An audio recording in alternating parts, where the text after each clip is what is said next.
हम लोग क्लास 10 का साइंस का जो दूसरा चैप्टर है अम्ल क्षार क्षारक एवं लवण ये पढ़ रहे हैं। ठीक है, तो ये हम लोग का इस चैप्टर का तीसरा भाग है। इससे पहले हमने भाग 1 और भाग 2 यानी कि पार्ट 1 और पार्ट 2 ऐसे 2 वीडियो पहले बनाया हुआ है। तो हमने उस पर सीखा था जो पार्ट 1 था। ठीक है, जो पार्ट 1 था उस पर हमने अम्ल किसे कहते हैं, क्षारक किसे कहते हैं, लिटमस क्या होता है, इन सब चीज़ों के बारे में सीखा था। ठीक है, और उसके बाद एक क्वेश्चंस था उसको हमने सॉल्व किया था। फिर जो दूसरा पार्ट था हम लोग का उसमें हमने क्या किया था, अम्ल एवं क्षारक के रासायनिक गुणधर्म को हम लोग समझा था। उसमें हमने देखा था गंधीय सूचक क्या होता है, हमने देखा था अम्ल एवं क्षारक में धातु कैसे अभिक्रिया करते हैं। ठीक है, हमने ये भी देखा था। ठीक है, जब कोई क्षारक किसी धातु से अभिक्रिया करता है तो क्या होता है, मतलब इस प्रकार की चीज़ें हमने उस वीडियो में देखी थी। ठीक है, तो आज ये है तीसरा भाग। ठीक है, तो पिछला वीडियो में हमने 2.1.5 तक की चीज़ें हमने पढ़ ली थी, तो यहाँ पे 2.1.6 से आगे हम लोग पढ़ेंगे। ठीक है, आपको पता होना चाहिए हम लोग क्या कर रहे हैं, एक एक पॉइंट को कवर करें। अगर आप नए हैं तो मैं क्या करता हूँ, आपकी जो बुक है उसके हर एक पॉइंट्स को अच्छे से पढ़ाई करके उससे नोट्स बनाता हूँ और आपको समझाने की पूरी कोशिश करता हूँ। ठीक है, तो आपको क्या करना है, मैं जो चीज़ें आपको सिखा रहा हूँ आपको उसको अच्छे से देखना है और नोट्स बना लेना है ताकि आपको बाद में दिक्कत ना हो। ठीक है, तो 2.1.6 जो पॉइंट है इसमें क्या है, क्षारक के साथ अधात्विक ऑक्साइड की अभिक्रियाएं। ठीक है, तो हो सकता है ये आपको नहीं लगे, तो इसके लिए आप क्या कर सकते हैं, इससे पहले जो वीडियोज़ हैं आपका पार्ट 1 और पार्ट 2 आप उसको अगर शुरू से देखेंगे तो आपको हर एक चीज़ें क्लियर हो जाएंगी। ठीक है, तो क्षारक के साथ अधात्विक ऑक्साइड की अभिक्रियाएं, तो क्या होता है, जब क्षारक के साथ अधात्विक ऑक्साइड हम लोग मिलाते हैं तो लवण और जल बनता है। ठीक है, क्षारक के साथ अधात्विक ऑक्साइड मिलाते हैं तो लवण और जल बनता है। ठीक है, चूंकि क्षारक एवं अम्ल के बीच होने वाली अभिक्रिया समान है, क्योंकि ये क्षारक एवं अम्ल के बीच होने वाली अभिक्रिया के समान है। हमने देखा था कि क्षारक और अम्ल को जब मिलाते हैं तब भी लवण और जल बनता है। ठीक है, यानी कि ये तो क्षारक है और ये क्या है, अधात्विक ऑक्साइड है। हम जब क्षारक और अम्ल को मिलाया था तब भी लवण और जल बनाया था। एक तो क्षारक अम्ल के पास अभी भी कांस्टेंट है, तो क्या इसको हम लोग अम्ल बोल सकते हैं, क्योंकि क्षारक के साथ अम्ल मिलाए थे तब भी यही दो चीज़ बना था, तो हम उसको यहाँ चाहे तो अब देख सकते हैं।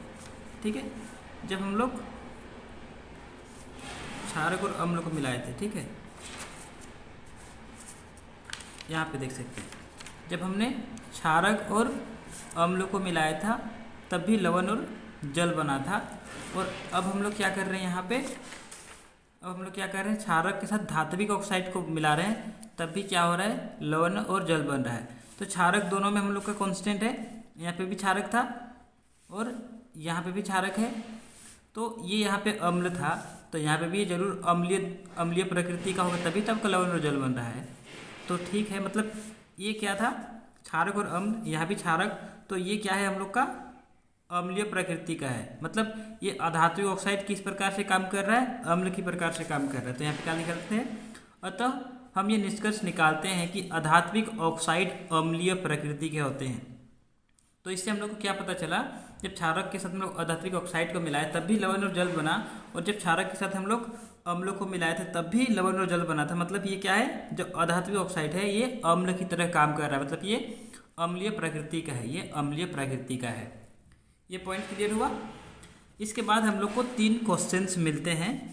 ठीक है, आपको 2.1.6 के बाद अगर आप देखेंगे तो आपको 3 क्वेश्चन मिलेंगे। ये क्वेश्चंस क्या क्या है और इसको कैसे सॉल्व करना है ये अभी हम लोग देखेंगे। पीतल एवं तांबे के बर्तन में दही एवं खट्टे पदार्थ क्यों नहीं रखना चाहिए, ये पहला क्वेश्चन है। ठीक है, दूसरा है धातु के साथ अम्ल की अभिक्रिया होने पर सामान्यतः कौन सी गैस निकलती है, एक उदाहरण के द्वारा समझाइए, इस गैस की उपस्थिति की जांच आप कैसे करेंगे, ये दूसरा क्वेश्चन है। और तीसरा क्वेश्चन है, कोई धातु ए यौगिक तनु हाइड्रोक्लोरिक अम्ल के साथ अभिक्रिया करता है तो बुदबुदाहट उत्पन्न होती है। ठीक है, उसके बाद मैंने यहाँ थोड़ा छूट गया था, इससे उत्पन्न गैस जलती मोमबत्ती को बुझा देती है। ठीक है, यदि उत्पन्न यौगिकों में एक से कैल्शियम क्लोराइड है तो इस जो अभिक्रिया के लिए संतुलित रासायनिक समीकरण लिखिए।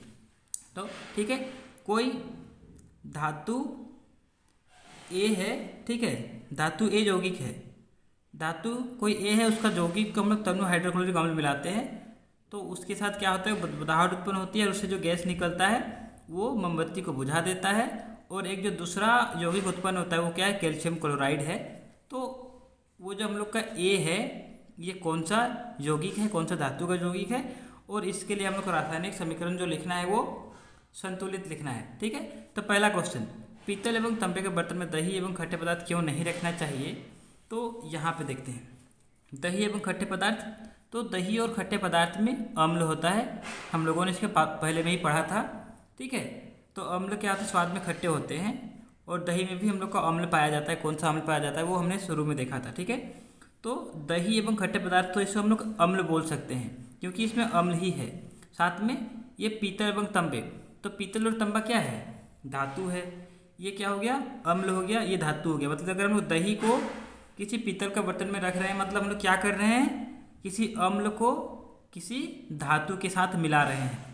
और अगर अम्ल और धातु मिलता है तो आपको पता है क्या होता है, अम्ल और धातु मिलता है तो क्या होता है, अम्ल और धातु मिलता है तो हमने देखा था। ठीक है, एक बार उसको फिर से देखते हैं। ठीक है, जब अम्ल और धातु मिलता है तो क्या होता है, लवण और हाइड्रोजन गैस बनता है। ठीक है, यानी कि जब भी अम्ल और धातु मिलता है तो हाइड्रोजन गैस बनता है, ये हमने पहले देखा था। तो यहाँ पे हमने क्या करा, दही एवं खट्टे पदार्थ ये अम्ल है पीतल का, और तांबे का बर्तन जो है वो क्या है, धातु है। तो इससे क्या होगा, आपको लिखना क्या है, मैं यहाँ आपको समझा रहा हूँ, आपको अपने हिसाब से लिखना है। ठीक है, आप क्या बोल सकते हैं कि दही एवं खट्टे पदार्थ में अम्ल पाया जाता है, और जब इसे पीतल या तांबे के बर्तन में रखते हैं तो क्या होता है, उससे हाइड्रोजन गैस उत्पन्न होगा, क्योंकि ये जो हम लोग का अम्ल है, ये जो धातु है इसे अभिक्रिया करेगा और हाइड्रोजन गैस उत्पन्न होगा, जिससे क्या हो जाएगा, हम लोग का जो भोजन है या जो पदार्थ हम लोग उस पर रख रहे हैं वो खराब हो जाएगा। ठीक है, इसके लिए हम लोग कोई भी खट्टा पदार्थ या दही को हम लोग पीतल और तांबे के बर्तन में नहीं रखते हैं। कारण क्या है, उसमें अम्ल पाया जाता है और धातु, और अम्ल और धातु अभिक्रिया करके हाइड्रोजन गैस बनाते हैं, जिससे हम लोग का भोजन खराब हो जाता है। ठीक है, ये पहला जो क्वेश्चन है उसका आंसर। दूसरा जो क्वेश्चन है कि धातु के साथ अम्ल की अभिक्रिया होने पर सामान्यतः कौन सी गैस निकलती है। तो अभी हमने देखा, जब भी कोई धातु को अम्ल से अभिक्रिया कराता है तो हाइड्रोजन गैस निकलता है। ठीक है, हाइड्रोजन गैस निकलता है, पहले भी हमने देखा था, हाइड्रोजन गैस निकलता है। ठीक है, तो इसका एक आंसर तो कौन सी गैस निकलती है उसके लिए हाइड्रोजन गैस हो गया। ठीक है, कौन सी गैस निकलती है पूछेगा तो उसका आंसर हो गया हाइड्रोजन गैस निकलती है। लेकिन इसकी उपस्थिति की जांच आप कैसे करेंगे, मतलब हाइड्रोजन गैस ही निकल रहा है, इसकी आप कैसे पता लगाएंगे इसको। तो इसके लिए आपका किताब में ये एक फिगर है। ठीक है, मैंने भी इसको यहाँ पे बनाया हुआ है रफ में, आप अपने किताब का सहायता ले सकते हैं। ठीक है, उसमें क्या है, ये एक बीकर है। ठीक है, उसके अंदर में सल्फ्यूरिक अम्ल यहाँ पे डाला हुआ है, ये जो पानी टाइप का आपको दिखाया गया है ये सल्फ्यूरिक अम्ल है, और उसमें हम लोग क्या करते हैं, जिंक के दानेदार टुकड़े डाल देते हैं। ठीक है, तो जैसे ही जिंक के दानेदार आप टुकड़े यहाँ पे डालेंगे तो ठीक है, जो क्या होगा, सल्फ्यूरिक अम्ल के साथ अभिक्रिया करेगा और यहाँ पे हाइड्रोजन गैस निकलेगा। जैसे हम लोग को पता है अम्ल के साथ कोई भी धातु अभिक्रिया करके क्या करता है, हाइड्रोजन गैस निकालता है। तो ये जो यहाँ पे इस टाइप छोटा छोटा दिख रहा है, ये क्या है, ये बुलबुला है जो उड़ रहा है, बाहर निकल रहा है। ठीक है, तो ये क्या है, H2 है, हाइड्रोजन गैस। ठीक है, अभी यहाँ पे आप जब नली लगाएंगे तो ये नली से होते हुए, इधर से होते हुए यहाँ आगे जाएगा। ठीक है, आगे जाएगा। अब आपको यहाँ पे क्या करना है, यहाँ पे साबुन का विलयन है, मतलब झाग या साबुन का पानी यहाँ पे रखा हुआ है, और इसके अंदर में जब आप एयर हवा यहाँ पे आएगा, मतलब हवा करने का मतलब जब हाइड्रोजन गैस यहाँ से आएगा और ये यहाँ से बाहर निकलना चाहेगा तो क्या होगा, ये एक बुलबुला बनेगा। जैसे आपने बच्चा को देखा होगा साबुन के विलयन में ये करके फूंकते हैं तो गोल गोल आपके गुब्बारे टाइप के बनते हैं। ठीक है, तो वो आपने देखा हुआ है, तो वही सेम चीज़ यहाँ पे भी होगा।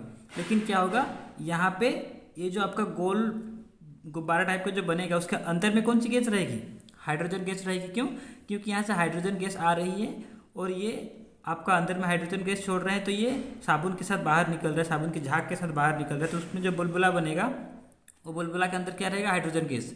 और यहाँ पे आप सामने जैसे मोमबत्ती लाएंगे हाइड्रोजन गैस के सामने, तो हाइड्रोजन गैस अचानक से जलेगी और ये क्या होगा, ये जलने लगेगा। ठीक है, तो इससे हम लोग पता कर सकते हैं कि जो अंदर में गैस थी वो हाइड्रोजन गैस थी, क्योंकि वो जल रही है। ठीक है, तो इस प्रकार से आप इसका क्या करते हैं, जांच कर सकते हैं। ठीक है, तो ये आप अपना किताब में भी इसको देख सकते हैं, उसमें भी ये लिखा है।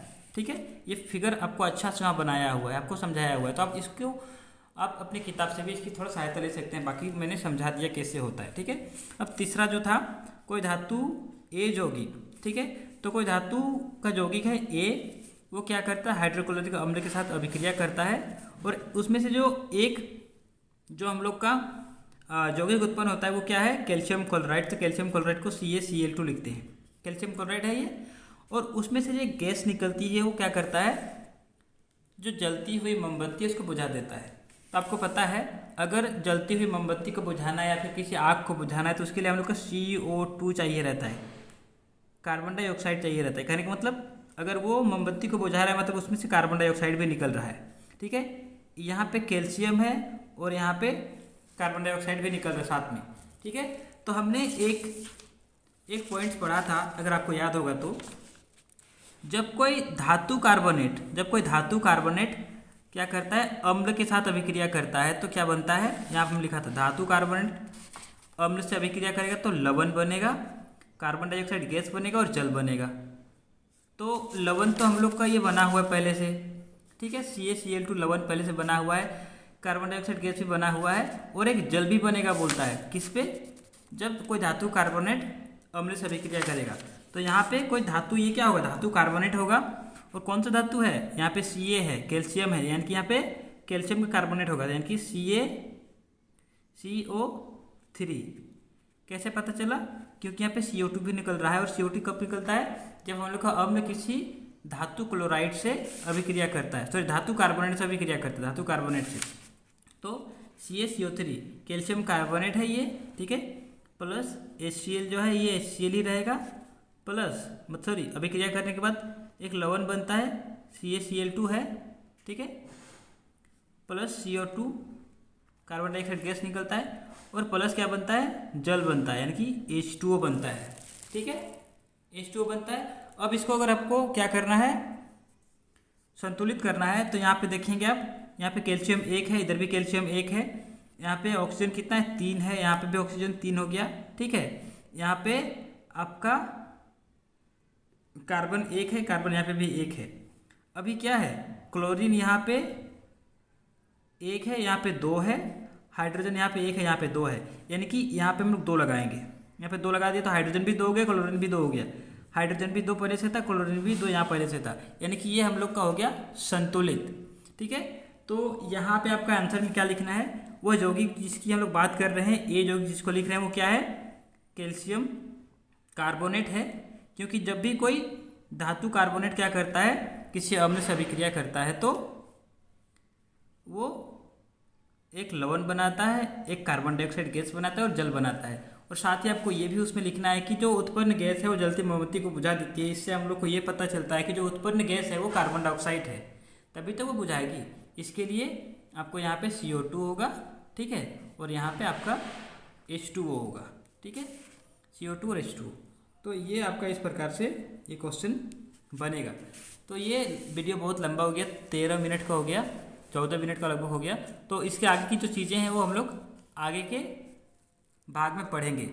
ठीक है, तो अगर आपको चीज़ें अच्छी लगती है, मतलब ये सब अगर समझ में आ रहा है, तो आप इसको देखते जाइए और ये सब का नोट्स बनाते जाइए, ताकि आपको जब परीक्षा आए तो उस टाइम में आपको दिक्कत नहीं होना चाहिए। उस टाइम आप वीडियो निकाल के नहीं देख सकते हैं, उस टाइम आपका जो नोट्स रहेगा आप उससे ज़्यादा अच्छे से पढ़ सकते हैं।